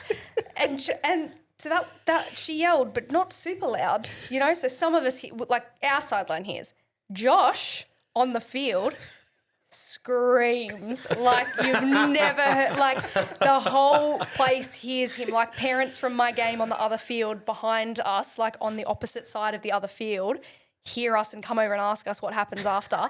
Josh yells back, I know, I'm teaching them the rules, and like screams, and everyone is just there like, okay. So Ashley's as bad as Josh is what you're saying? Well, I think she thought he was taking it too seriously, I guess. Wrong week he to takes ring in, Josh. I bet you didn't know Chelsy was going to be here when you rang in. This is all very convenient that he calls up and calls himself what? Soccer parent, guru, psychopath, whatever it is. Because I concur, Josh Baxter, that maybe you are indeed whatever that is. Okay? Well, proceed, sorry. Oh, he's got me. But you can picture it, right? You see these two 100%. people in your head and you can see this and it's like, okay, you thought I was bad yelling at the parents on the other, and I'm just talking shit. Like I'm actually yelling across the field. I'm just going like, this is bullshit. You know, like I'm getting the shits because they're, you know, but they're domestic kids. It probably seems funny to all the other observers because some of them probably don't know that they're married. So the team we're playing They probably against, just think it's a ref yell at his marshal. the team we were playing against, all of them straight, like deadpan straight over to where we're all sitting. And they're like, and I go, they're married. It's okay. Like they're married because they probably think these two people are. And then they all start laughing. And I'm like, oh my God. Sorry, Josh, go ahead. We'll get the rest of his question. Start again. He does actually have a question. Did you want to start it again? I don't even remember what happened. Hey boys, it's Josh, the crazy soccer parent here. Yeah, you are. First time caller, long time listener. I was just wondering if the Bathurst 1000 is the pinnacle of V8 supercar racing. What weekend is the pinnacle for boat racing? Let me know your thoughts, boys. Thanks. Cheers. That's a good question. Good question. It is a good question. And I'd say it's dependent on what trophy you're trying to chase. It probably depends on what class of boat you're in, I guess. Well, that too, yeah. Because they'd all have something different. But if we just went the pinnacle of boat racing in general, you'd have to say the Griffith Cup. Yeah. You could not. Yeah. The only thing with that is it doesn't allow outboards. So, No. you know, an outboarder's definitely not going to see the Griffith Cup as the pinnacle. But to me, that kind of would be anyway, because it's sort of just bring the best shit you got and race someone. Yeah. The only thing is you don't get to do it with an outboard. But I know some of them probably think they would, but they're not going to compete with those hydroplanes anyway. Like God, no. If a logboat struggles through the rough. Yeah, let they're alone, definitely not. Yeah, a tunnel boat. So realistically, the Riverside is probably, in that sense, it's probably got a better chance of being a bigger event. It's not. The Griffith Cup is the pinnacle, but the Riverside also does exclude some boats. What's it exclude? It only excludes. So at the minute, it's only excluding Aussie Connection. Okay, but it's unlimited auto engine, so you can't have like an aircraft engine or anything like that. It's got to be an V8 basically. A car engine. Yeah, essentially. I It can't be. thought the tunnel boats were allowed in Riverside. Well, I'm assuming maybe because they're a manufactured thing for sale through Marine. Because I thought that's the reason why I thought the Griffith Cup was the unlimited auto engine cup or whatever it was called, because it was. Yeah, no. Is it unlimited inboard? Is it the Rivers? Yeah. Griffith Cup Griffith is Cup's unlimited unlimited inboard. inboard, Okay. Yeah. Well, I was But going to say, if you're talking about the trophy, then yeah, that's probably what you'd go with. But if you're talking about a weekend, what would you say? well, Yarrawonga has made a massive attempt at this, but as that Griffith Cup event being the pinnacle of the year. Yeah. They do have some struggles with like water conditions and stuff like that sometimes, and you can't rely on the that. venue Yeah. is humongous, so that does make it a little bit difficult. But they've got to be commended on. They are making a massive effort to have that as the pinnacle. Would you go over all time? That running now? I don't know. We'll do both. I'd go nearly Bundaberg back in the day. Yeah. They were pretty good As a race meeting? as a race meeting. I'd say until sort of maybe the last 10 years, I would say Windsor. I remember as a kid, Windsor that was was always massive. the big deal. Well, if you go back even further, you go Dargle's probably Dargle Australia Australia Day Day long weekend. weekend, Yeah, it probably was. And that probably, I don't want to offend anybody by what I say, but that probably all come about because the Marge Watson was there, which is obviously the pinnacle for displacement boats. But realistically, why don't we look at the USA versus Australia events? Like they have been I suppose at Windsor they're always have a been big deal. absolutely humongous. Yeah. Like have you ever seen a bigger crowd at Windsor than what was it when the last time 19. the Yanks were over here? 19, Yeah. That was humongous. Yeah. Yeah, you'd probably say that, I suppose, Yeah. in recent times would be those USA meetings, Yeah. Australia versus USA meetings. Yeah, Bundaberg was pretty good. Bundaberg was Yeah. pretty. But Berry too. Every 2 years, Berry was a mad event. Yeah, I they don't never think really it's had anything like what they never really had that amount of Bundaberg was. boats. Nah, Like Taree was kind of the same. Like Taree was always sort of massive to us, like a pretty big deal, but they never really had all of the big boats all together, all at the same time. But if you went across, if you go back to if you were going trophies, you go 5 litre, you'd nearly probably say the Waggett would be a pinnacle trophy that they wanted. Yeah, I suppose, yeah. Like the Rocky's pretty good or the Chiquita, but the Waggett, everyone wants the Waggett. Yeah, well, it's all changed these days. It has now, but Yeah. there's 5 litres Yeah. non-existent now anyway. But Yeah, the Menace Cup would be the 6 litre one. yeah, I know the outboard Marge guys. Unlimited. The outboard guys love the Arch Spooner. the Spooner, Yeah, and the door one. And I the door suppose. one, yeah. But they like the door one. but Dorland's unlimited. just because it's a bit different, you can race against yeah, other inboards and stuff. But yeah, the Griffith Cup would have to be. You'd have to say that's the peak of unlimited. the whole lot, sport. Yeah, Did And you go to especially many other races, Chelsea, when you was younger? Dargle, Windsor, Taree. Yeah, right. That was pretty much it for me. There was a couple that I went to with like occasionally when Dad actually had a boat that was running and stuff like that. But Dargle. Yeah, I didn't even remember until you said the Australia Day long weekend. Until you said that, like remember they used to have like the big slide there and like down on the beaches. And Yeah, they had it all was the- huge. It all was the huge. There was motocross so many bikes people jumping, there. and it was a full big Yeah. show there. Yeah, you would have Yeah. been real young then. Yeah, we were little. young. That's when we walked around with our VIG passes, which if you want to get us sorted with some of those, Auntie Trace, that'd be, Well, she's got that'd be time. great. She's nothing but time. Yeah, she's not busy at all, I'm sure, actually. But we're having this thorough discussion like it matters. Josh ain't coming to a race meet anyway, so don't know why he asked. He occasionally comes down to Dargle. yeah. He comes. We'll make him come. Yeah, he was there last year. I'm sure I've seen him wandering around the bar at one point. On the Saturday night, I reckon it would have been. Well, there you go, Josh. I think Possibly. he was driving though too. That's an invite, I think. You'll have to. No, it's not an invite. He's been demand. told to come. Yeah, well, come to Dargle and figure it out. Yeah. You know? Do a year traveling around with boat racing, and you tell us which one your Yeah, best come one. with us. Yeah, do that, and then you can report back next June. I'd pay money to see Josh pit crew for one of you. Oh, I'd pay money. I'll sponsor you. He probably wouldn't be pit crewing. Not on my boat anyway. He can be the cheerleader on the bank, or he can sell the t-shirts or something. Don't have t-shirts to sell, but if I had them, he could sell them. All right, thanks, Josh. Thanks, Curtis, for sending that in. It's cool. It's always good when we get questions. So if you want to send one or just comment on anything or let us know how stupid we are, use the memo.fm link. It's in the show notes or at the top of the Facebook page. Copy. What about the HSG pit crew, Joel? It's flying off its handle this week. Plenty of cool posts. What's the coolest one this week? That was all Kyle Busch stuff. Oh, yeah. That was just like if it was doubled up, it's doubled up because there was that many. I was just like, yeah, you can all have it. Yeah, yeah. It was too hard I was trying to work and Lots of tributes and yeah, stuff. it was heaps.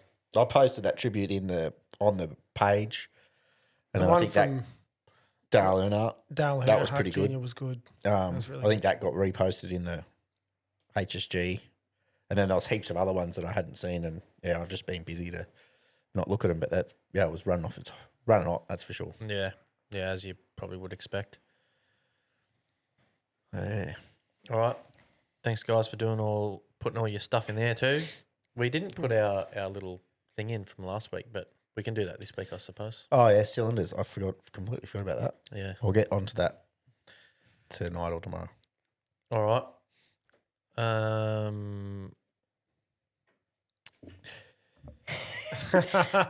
Fill the blank space, Nudo. We'll get into footy tipping. Who's winning? Yeah, footy tipping.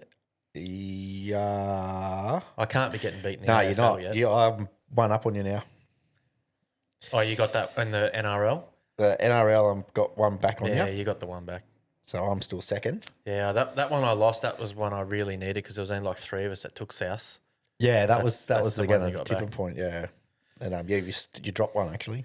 Kevin's in front of you now. Oh yeah, there was one guy that got them all. I think was it? Yeah, Jazz. Yeah, Jazz. That's right. Yeah, Jazz got all Jazz. of them. I looked at Lucky's it. down the bottom. I looked at it and went, "Fuck, that's a shit round to use your Joker." But I had a better look and it's just a perfect round. Yeah, yeah. I was like, "Why would you do that?" Yeah, in 5 games? no one's that silly, Joel. What about the AFL one? I'm obviously still killing it. Has anyone caught me? The AFL one, I don't remember. What did we say? Yeah, they must have, because you only got 6 points difference. Yeah, I think that's about what it was last And week. I thought you had 12. They're not going to beat me from there, though. Yeah, so you weren't. Well, you had a shocker actually. You only got 3. Yeah, I did. But I think most other people only got like 4 as well. Yeah, it's 4s. I got 4. Yeah. 3s, 4s. Timmy obviously didn't pick because he's got 0.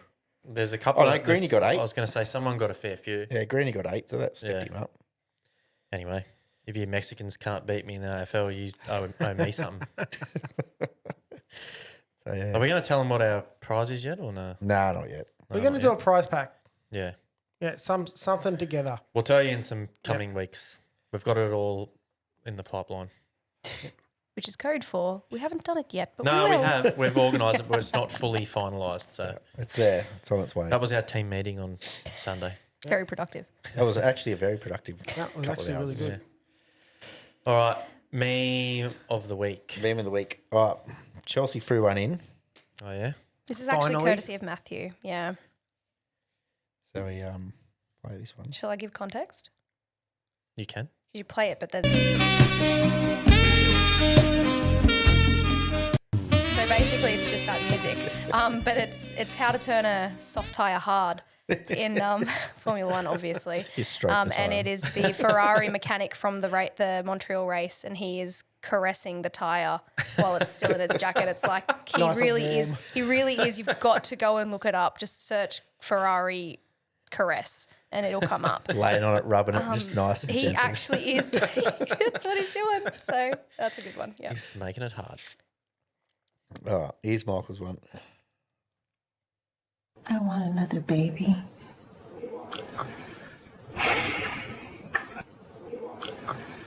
It's a relief. I also really don't like this one.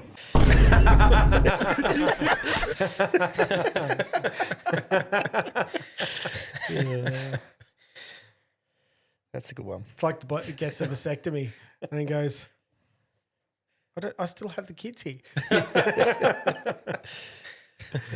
Here's my one.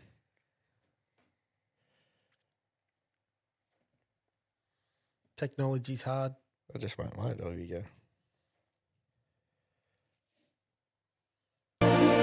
The biggest lie was I feel like I just listened to a self-help TED talk. Yeah, no, that's pretty common. But I reckon I'm going to get knocked for another copyright strike this week.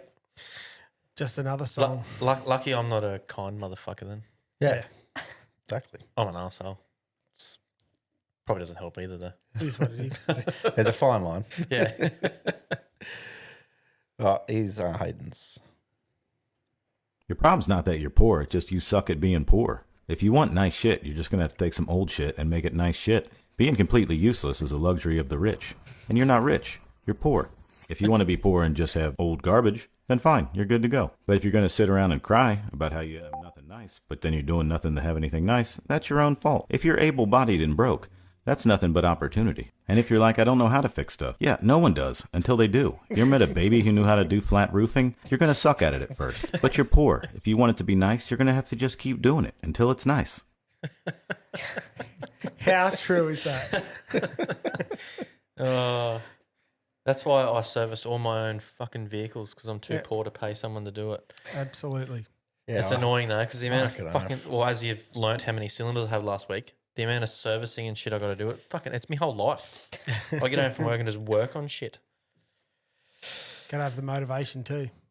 Oh, I've got motivation, I just don't have time. Especially when the fucking sun goes down at fucking 4:30 in the That's afternoon. garbage. When it's cold. When it's cold, it fucks you around. Oh, that too. And it's cold and you start doing a bit of work and then you warm up, so you take your fucking jumper off and it's off for fucking 10 seconds and you're cold again. As soon as you go outside, you're like, that was a mistake. Yeah. All right. Before you wrap it up really quick, I'm going to hijack just for a second. Go, Chelsy. And say, and I know we've gone for about 2 hours, so I really, if you've hung on this long, well done to you, like, honestly. But I just thought I'd shout out back to your ep that you did a few weeks ago with Tony. I really liked that. It was a nice, different perspective. I really enjoyed it.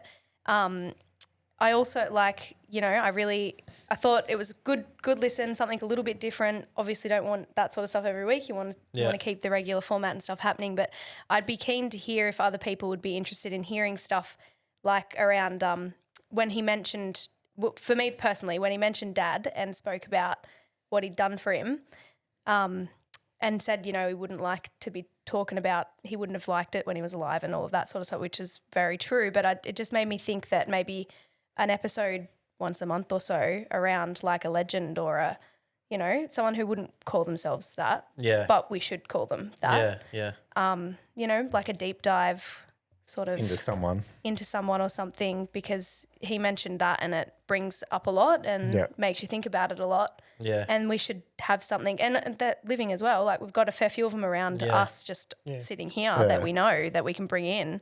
Yeah, we're slowly. You're getting, I know they've been catching up. We're doing one a month. Yeah. There is another project going on for that Stay too. tuned. Yeah, it's very exciting. Yep. But yeah, so keen to hear if other people might want to hear about that sort of stuff. And we did get a fair bit of feedback from Tony's one, and lots of people liked it. I think that's the one we've had the most feedback from. I think so. Yeah. Yeah. So there we go. I think a lot of people didn't give Tony the respect that he deserves either, and when they actually listened to that interview, they probably understood a bit more. Yeah, they actually saw who Tony actually was, and I think Tony's probably going to have a little bit of a perspective change on a lot of people when he sees him, because I think a lot of people sort of wrote him off because of his party days, and they didn't really look at him through his building stage and becoming the person that he is now. But the person he is now is because of the building stages. Yeah. So we've got to realise that, we all have shit days and we all act shit ways, but it's not us. Yeah. And I'm really proud that we were able to give Tony that story, that platform to do the story. Yeah. All right. Well, we'll wrap her up, I suppose. No one else has got anything else to add? Any other cool shit going on? No. What we're up to this weekend? Dargle will be next weekend, so I'll be. Dargle will be the one ready. After this one. This weekend I'm going scuba diving. Oh yeah, that's right. Hopefully, Foster. Is there? I can't really come to Foster. Oh, I was going to say if there's 2 more spots. I need to go for some dives though. Yeah, I'm diving in Mallorca in September, so I got to do a couple more dives before I go there, because I don't want to be that person who fucking dies in Spain. You know what I mean? Jesus. We lied on our form, so you can lie on yours. I've been doing it. Like I just would like, I couldn't tell you all the rules anymore. I've totally forgotten. Really? You just got to stop at 5 metres. I can't remember how long for. Just stop on the way up. Yeah. Do not inflate. Do not. I can't remember how long for, or what the fucking ratio is, or the speed you got to travel up. 3 minutes. Come on, guys. 3 minutes. Oh, Jesus Christ. Well, I thought they told us 5. It's been a while since we did. But you can't go up faster than your bubbles. Yeah, some shit like that. Yeah, some of it's in your brain still. Yeah. That's pretty good. I've still got the book at home, so it's all I could brush up on it if I had to. Yeah, if you haven't done a dive in however long, You need to do a refresh course. We've definitely done one in the last 12 months. You just go out and once you put all the shit on, you go underwater, you work it out. You'll remember. It's not hard. That or you pray your buddy knows what the fuck they're doing and hope for the best. You probably didn't hear the stories of our buddies. So when we did our course, me and Brennan were buddies. There was a few. There was about 6 or 8 of us that went on the thing. Yeah, heaps of us. Yeah. All did our ticket. And anyway, me and Brennan are buddies. And we're doing a beach dive, like walk out from the beach and off you go. As we're walking down, we've got all our fucking shit on and whatever. As we're walking down, Brennan's just in front of me. I walked behind him and turned his air off as we were going in the water. Good buddy. We got out. We went to go down and we all had to sit in a little semicircle near the instructor. So we had to, do our signs and shit. So anyway, Brennan's down there and he's breathing because obviously there's a breath or two in the line. And then all of a sudden he just goes, boom, shoots straight to the surface, shits himself. We were probably only in 3 metres. You don't do much when you're doing the courses, But yeah, he shot fucking straight out of the water and the instructor's like, what the fuck's going on? You're all just laying on your bellies looking at each other. Next minute, Brendan's where the fuck did he go? Oh my God. Oh, our instructor fucking hated us. Yeah, I fucking would. I would. We turned up pissed every morning. That's right, his name was Paul Rudder. We turned up pissed every morning and fucking, he hated us. We were all late one thing because Brendan couldn't find his keys to his car at the pub. Yeah, we rang him and he said, I'm on my way. He was still at Toronto pub. Still hadn't got in his car yet. No, he's in the car. I slept in it. Yeah, but didn't have his keys. No, he couldn't find his keys. In the door. To get in. And he's passed. And this is why people go to the Maldives and die. Because people like this get certified. Yeah, we've got enough common sense that we don't die. Yeah, well, we don't know all the technical You say that, you've got parts, common sense, but you're going to go swim, you're going to go dive this weekend, which I can actually think of nothing worse because it's going to piss down the next couple of days. They'll cancel it for sure. Well, but if they don't, cancel it yourself because that is prime. It's already been cancelled. That is prime predator time, like the rain, the runoff. It brings. I'm not joking. Yeah? I didn't think of that. I'm not even joking. That's why I haven't been diving the last couple of months because there's been so much rain in Sydney that I will not go in the water until it clears up. Not because of viz. I don't give a shit about the viz. That's when the sharks, because the fish come in to eat the shit, the literal shit. The mullet and then runs the sharks come in. So the fish are running up and the they can't tell as much because it's anyway. Yeah. And I'm fine with diving with sharks and stuff, but I'm just saying. This is way out, way off the beach part. We're good. This is deep ocean stuff. Hey, but I do follow. Okay, it's not our problem. I'll replace Joel on the podcast permanently from next week. Yeah, You'll all hear next me week when tuning Joel's in. not here, Chelsea's the permanent ringer. I do follow a shark dude that goes and catches sharks and does all their jaws and stuff. And he goes, for the next, I think it was 2 to 3 months, is like prime time for sharks, like traveling up the coast to get to the warmer water from down here. And so you're going to die. All the fish, like all the mullet and everything, are running out of the rivers. Plus, again, we're getting 40 mil on Thursday and Friday. And we'll probably be over 100 or more on the coast. Take a tracker with you so we can find the shark and catch him. I'll give you my 360 camera so we can get your face and the shark's face as it happens. At the same time. Yeah. I've got the Instax Dive 360 so we can watch. We can pan ourselves around. Oh, look, there it is. Oh, here it comes. Just make sure you let go of it so it floats up. Yeah. How have they seen the shark yet? All right, let's wrap her up. Yeah. Thanks for listening, guys. See yous all later. So Just remember, beer doesn't care if you finish in 2 minutes.